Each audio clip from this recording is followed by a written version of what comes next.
Back to my YouTube channel. मी रुपाली आणि मी महाराष्ट्र राज्यातून आहे. सध्या कर्नाटक राज्यामध्ये बेंगलोर येथे BMS करते आणि मी सेकंड इयर स्टुडंट आहे. सो मला इथे येऊन कमीत कमी 2 वर्ष झालेले आहेत आणि माझे काही फ्रेंड्स आणि रिलेटिव्ह यांना कर्नाटक राज्यातील BMS बद्दल काही बेसिक गोष्टी जाणून घ्यायच्या होत्या आणि त्यामुळेच मी आजचा व्हिडिओ बनवत आहे. तर पहिला सुरू तर खूप खूप अभिनंदन ज्यांनी कोणी नीटमध्ये चांगला स्कोर मिळवला आहे आणि त्यांना पुढच्या वाटचालीसाठी बेस्ट ऑफ लक. तर ज्यांचा स्कोर कमी आला आहे आणि ते जर कर्नाटक राज्यामध्ये ॲडमिशन घ्यायचा विचार करत असतील तर त्यांच्यासाठी आजचा हा व्हिडिओ खूप महत्त्वाचा आहे.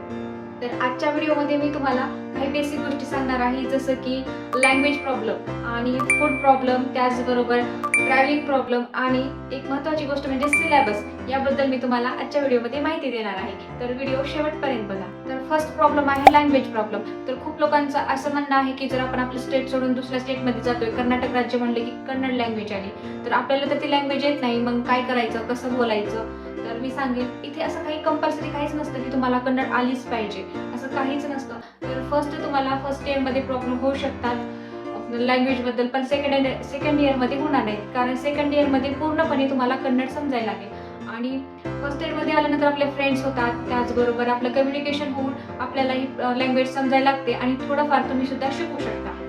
तर फर्स्ट इयरला तर काही लँग्वेजचा इश्यू येणार नाही, थर्ड इयरला येऊ शकतो, कारण आपल्याला थर्ड इयरला पेशंट्स हँडल करायला लागतात. सो मग कन्नड लँग्वेज यायला पाहिजे. तर तुम्ही थोडीफार या 2-3 वर्षामध्ये शिकून घेऊ शकता. आन्सर ऑफ क्वेश्चन म्हणजे क्वेश्चनचे आन्सर कसे लिहायचे. तर क्वेश्चनचे आन्सर लिहिण्यासाठी तुम्हाला मोस्टली तर इंग्लिश आणि संस्कृत ही 2 भाषा कंबाईन करून लिहायची असते. जसं तर संस्कृत तर महाराष्ट्र आणि कन्नड इथे पण सेमच आहे, ते लिहायच लागते. पण आपल्या महाराष्ट्रामध्ये कसं मराठी भाषा यूज करून आपण एक्सप्लेन करू शकतो, बट इथे मराठी बिलकुल जमणार नाही, आपल्याला इंग्लिशमधूनच आन्सर करायला लागेल. यामध्ये आपण संस्कृत यूज करू शकतो. आणि महत्त्वाची गोष्ट म्हणजे फूड इश्यू. फूड इश्यू तर आपल्याला सगळीकडेच येतो. विद्यार्थी बनले की आपल्याला मेस असते आणि मेसमध्ये तेवढं काही क्वालिटी भेटत नाही जेवणाची. तर कर्नाटक राज्यामध्ये सुद्धा असंच आहे. इथे आपल्याला चपाती भेटून जाते, बट भाकरी ही आपल्याला कधीच भेटणार नाही, कारण महाराष्ट्रामध्ये आपल्याला भाकरी खायची सवय असते आणि इकडे भाकरी म्हणजे हा प्रकारच माहिती नाहीये. सो आपल्याला भाकरी भेटणारच नाही. जर तुम्ही महाराष्ट्राच्या साईडला जसं बेळगाव साईडला, बिदरला वगैरे असाल तर तिथे आपल्याला भेटून जाईल भाकर, बट तुम्ही जर बेंगलोरमध्ये आलात तर भाकरी म्हणजे ही गोष्टच कोणाला माहीत नाही आणि इथे आपल्याला भाकरी भेटणार नाही. तर मग मेसमध्ये जेवणामध्ये जे पदार्थ असतात ते मोस्टली तर राईस असतो. साऊथ इंडियन म्हटलं तर राईसच आहे, राईस भेटतो, बट चपातीही भेटून जाते. तेवढा काही जेवणाचा प्रॉब्लेम येणार नाही. आणि इथल्या लोकांना आपल्यासारख्या भाज्या वगैरे बनवता येत नाही, सो थोडंफार ॲडजस्टमेंट करायला लागते. बाकी जेवणामध्ये डोसा, इडली हे आपल्याला ब्रेकफास्टला मिळून जातं. तर ट्रॅव्हलिंग इश्यू आपल्याला एवढा काही येणार नाही, कारण तुम्हाला कुठे जरी जायचं असेल कर्नाटक राज्यातून घरी तर आपल्याला ट्रेन वगैरे अवेलेबल आहेत आपल्या प्रत्येक जिल्ह्यामध्ये.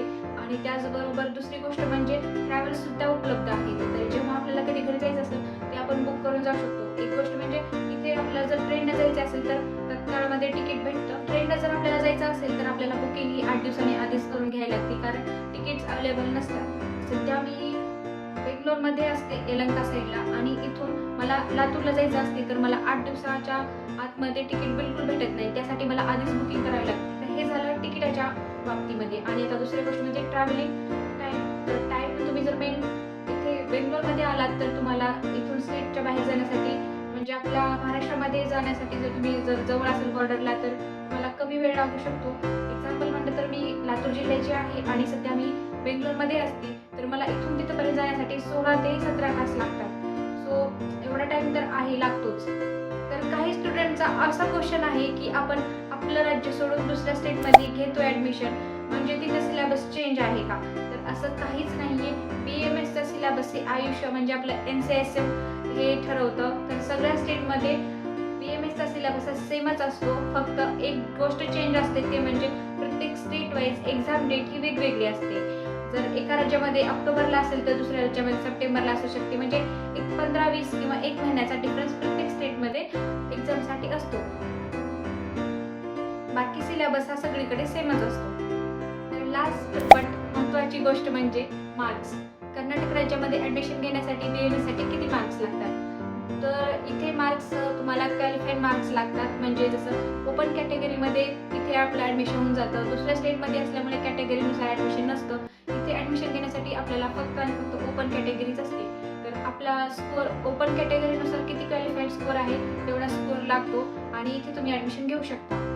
ओपन कॅटेगरीला जेवढे पासिंगसाठी मार्क्स आहेत तेवढे मार्क्स तुम्हाला असायला पाहिजेत, तर तुमचं ॲडमिशन बिनधास्त होऊन जाऊ शकतं. जर तुमचा स्कोअर कमी असेल आणि तुम्ही दुसऱ्या कोणत्या राज्यामध्ये ॲडमिशन घ्यायचा विचार करत असाल तर मी सांगेन की तुम्ही कर्नाटक राज्यामध्ये ॲडमिशन घ्या, कारण कर्नाटक राज्य हे महाराष्ट्राच्या साईडचं राज्य आहे आणि इथे आपल्याला ट्रॅव्हलिंगसाठी जास्त प्रॉब्लेम होणार नाही. दुसरी गोष्ट, कर्नाटक राज्यामध्ये क्वालिटी ऑफ एज्युकेशन खूप चांगलं आहे आणि तिसरी गोष्ट महत्त्वाची म्हणजे महाराष्ट्र स्टेटपेक्षा कर्नाटक स्टेटमध्ये आपल्याला BMS साठी कट ऑफ हा कमी लागतो. सो तुम्ही तुमचा जरी स्कोअर कमी असेल तरी कर्नाटक राज्यामध्ये ॲडमिशन घेऊ शकता. तर आजच्या व्हिडिओमार्फत मी तुमचे काही जे बेसिक क्वेश्चन आहेत ते सॉल्व्ह करण्याचा प्रयत्न केला आहे. जर तुम्हाला दुसऱ्या कोणत्या मुद्द्यावर व्हिडिओ पाहिजे असेल तर कमेंट करा, मी तुम्हाला ही गोष्ट व्हिडिओ मार्फत सांगण्याचा प्रयत्न करीन. आणि व्हिडिओ आवडला असेल तर लाईक करा,